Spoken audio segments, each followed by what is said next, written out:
Algoritma, algoritma, algoritma. Jujur aja, kita ini sebenarnya lagi dijajah sama sesuatu yang bernama algoritma. Apalagi buat para konten kreator kayak gua. Tiap hari kita ngeluhin algoritma, konten sepi nyalahin algoritma, konten rame dibilang algoritma lagi bagus. Bahkan banyak konten kreator di luar sana yang ngebahas soal algoritma seolah mereka paling paham. Seolah mereka adalah pengembang algoritma di platform kayak YouTube, Instagram Reels, atau TikTok. Banyak orang mengira algoritma itu adalah teknologi super canggih bikinan Amerika Serikat yang bisa ngebaca pikiran manusia. Ya, nggak salah sih, tapi ada satu hal yang mungkin jarang kita tahu. Algoritma itu sebenarnya adalah nama orang. Istilah yang sekarang jadi nyawa internet itu muncul cuma gara-gara orang barat di masa lalu lidahnya kesleo pas mau nyebut nama ilmuwan muslim asal Baghdad, Al-Khwarizmi. Jadi pas lu ngerasa pintar karena jago mainin teknologi, sebenarnya lu lagi pakai fondasi yang dibangun sama orang dari abad ke-9 ini. Orang yang mungkin lu benci pas sekolah karena rumus aljabarnya, padahal dialah arsitek utama di balik semua kecanggihan yang lu nikmatin hari ini. Nah, di segmen Aku Bodoh kali ini, kita bakal bedah kenapa kita semua sebenarnya berhutang nyawa sama sosok ini.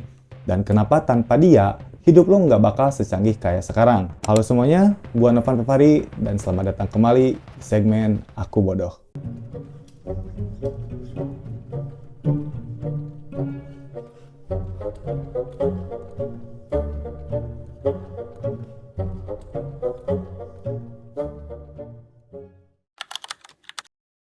Oke, sekarang kita tarik mundur jauh ke belakang, ke abad 9.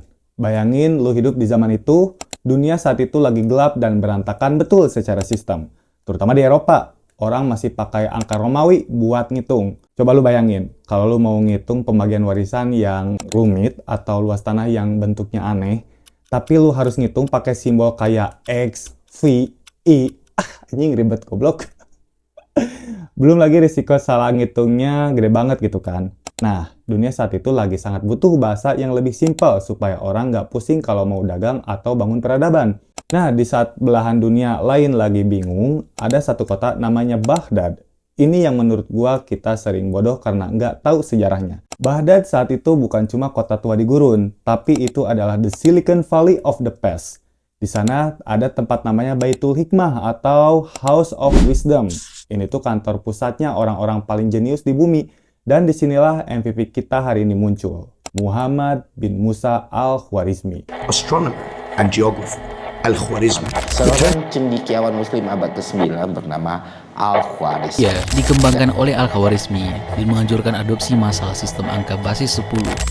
Dia lahir dan hadir sebagai seorang problem solver sejati. Dia nggak cuma duduk diam baca buku, tapi dia ngeliat keresahan orang di sekitarnya. Dia ngeliat betapa susahnya orang dagang, betapa ribetnya urusan hukum waris, sampai urusan geografi yang nggak akurat. Dia lahir di Khwarizm, sekarang itu daerah Uzbekistan. Tapi dia ngerantau ke Baghdad karena dia pengen ada di tempat di mana ilmu itu dihargai setinggi langit. Pemerintah saat itu benar-benar ngebayar orang-orang pintar kayak dia buat riset dan nyari solusi atas masalah dunia. Nah, masalahnya, kita sekarang sering kemakan narasi kalau ilmu pengetahuan dan kemajuan zaman itu cuma milik Barat dan berawal dari Barat kan? Padahal, fondasi paling penting, cara kita berpikir sistematis itu datanya dari Timur, dari tangan Al-Khwarizmi ini. Dia bukan cuma orang yang jago angka, dia itu multitalenta. Dia astronom, dia geografer, tapi yang paling bikin dia abadi adalah caranya dia merapikan dunia lewat logika. Terus gua jadi mikir, apakah Al-Khwarizmi ini saat itu sebenarnya lagi ngeprogram ulang cara manusia berpikir biar kita nggak terus-terusan terjebak dalam kerumitan yang nggak perlu? Ya, who knows lah. Sekarang kita masuk ke bagian yang paling bikin kita semua trauma pas sekolah, yaitu aljabar. Jujur aja, dulu pas guru matematika masuk terus mulai nulis huruf X sama Y di papan tulis barengan sama angka, gua cuma bisa berkomentar, aduh anjing, aljabar lagi. Siapa sih yang bikin aljabar? Hidup udah susah, kenapa angka harus pacaran sama huruf? Kayak bakal kepake aja di hidup. Ujung-ujungnya matematika yang kepake cuma tambah, kurang, kali, sama bagi kan?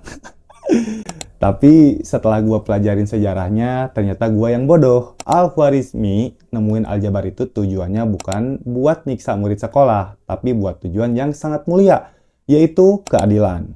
Nah, mungkin lu pernah dengar istilah algebra kan? Sebenarnya itu adalah perubahan kata dari bahasa aslinya, yaitu aljabar. Pas orang-orang barat mulai nerjemahin karya Al-Khwarizmi ke bahasa Latin, lidah mereka susah nyebut aljabar. Akhirnya jadilah algebra. Jadi istilah algebra yang dipakai seluruh dunia sekarang itu sebenarnya bukti kalau dunia barat pun berhutang ilmu sama Al-Khwarizmi. Secara harfiah, aljabar itu artinya restorasi atau menyatukan kembali bagian yang patah. Jadi Al-Khwarizmi ngeliat di zamannya itu orang sering banget berantem, bahkan baku hantam gara-gara urusan bagi warisan, zakat, atau hitung-hitungan pajak yang nggak adil. Nah, Al-Khwarizmi hadir sebagai problem solver buat masalah sosial ini. Dia pengen benerin sesuatu yang nggak adil, jadi adil lewat angka.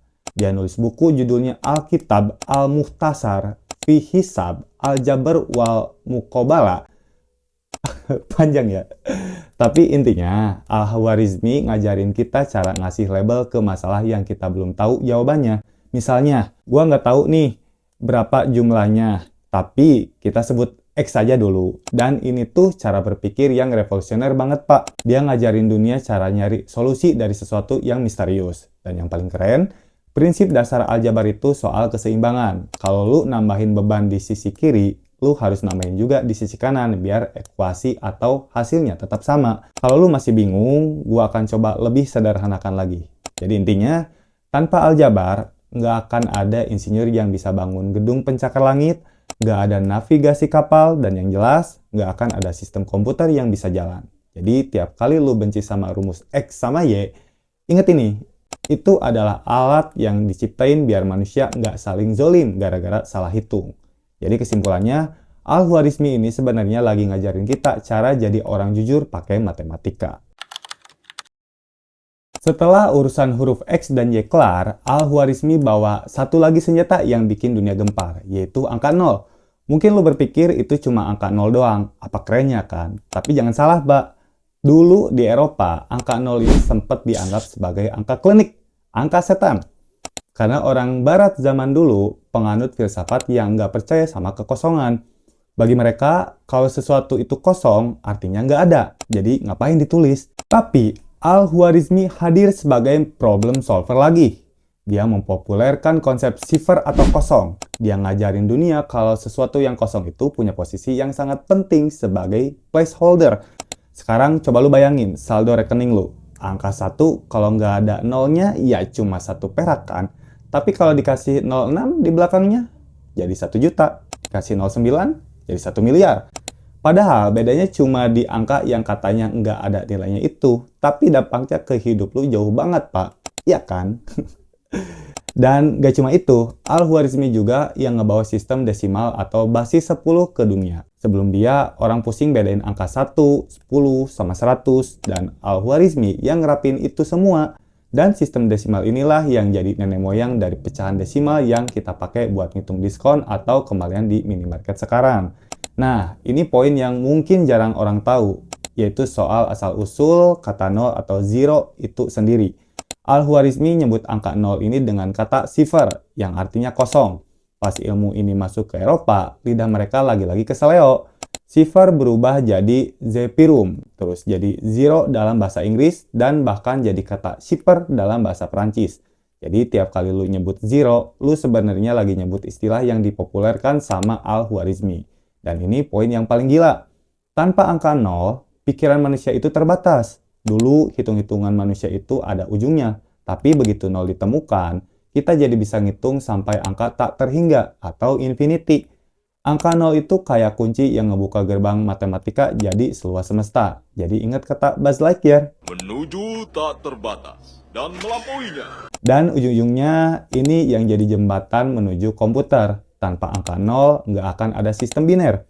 Tanpa sistem biner, komputer itu nggak ada. HP yang lagi lu pegang buat nonton video gue ini, dalamannya itu cuma susunan angka 1 dan 0 yang diulang triliunan kali. Jadi kalau Al-Khwarizmi nggak kekeh ngenalin angka 0 ke dunia, nggak akan ada bahasa pemrograman, dan mungkin lu sekarang masih pakai sempoa atau mungkin nulis di batu buat bikin story. Kalau dipikir-pikir, angka 0 itu ibarat orang yang sabar ya. Kelihatannya nggak ada harganya, tapi tanpa dia, peradaban modern saat ini kayaknya nggak akan ada. Nah, sekarang kita sampai di puncaknya. Mahakarya Al-Khwarizmi yang paling bikin dunia bertekuk lutut, yaitu algoritma. Tentang gimana cara algoritma bekerja. Selamat datang. Algoritma di platform ini sedang ada perubahan. Karena algoritma YouTube sekarang suka channel yang topiknya kayak begini.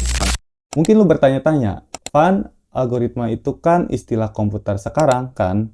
Kok bisa Al-Khwarizmi yang nemuin? Nah, lagi-lagi ini soal lidah yang kesleo. Nama Al-Khwarizmi itu kalau disebut sama lidah orang barat berubah jadi algoritmus. Terus lama-lama berubah lagi jadi algoritma atau algoritma yang kita kenal sekarang. Jadi tiap kali orang IT ngomongin algoritma, mereka sebenarnya lagi manggil-manggil nama bapak-bapak dari Baghdad ini. Tapi sebenarnya, apa sih algoritma itu?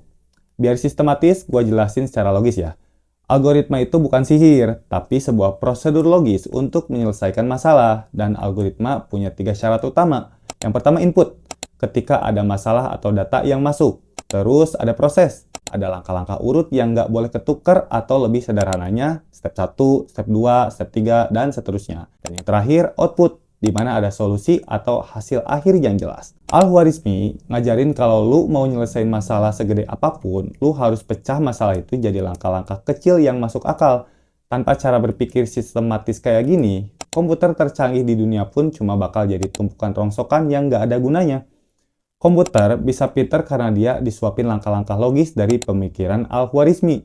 Tapi, di sini letak ironinya, Pak. Al-Khwarizmi nyiptain sistem ini tujuannya sangat mulia, yaitu buat mempermudah hidup manusia dan bikin dunia jadi lebih teratur.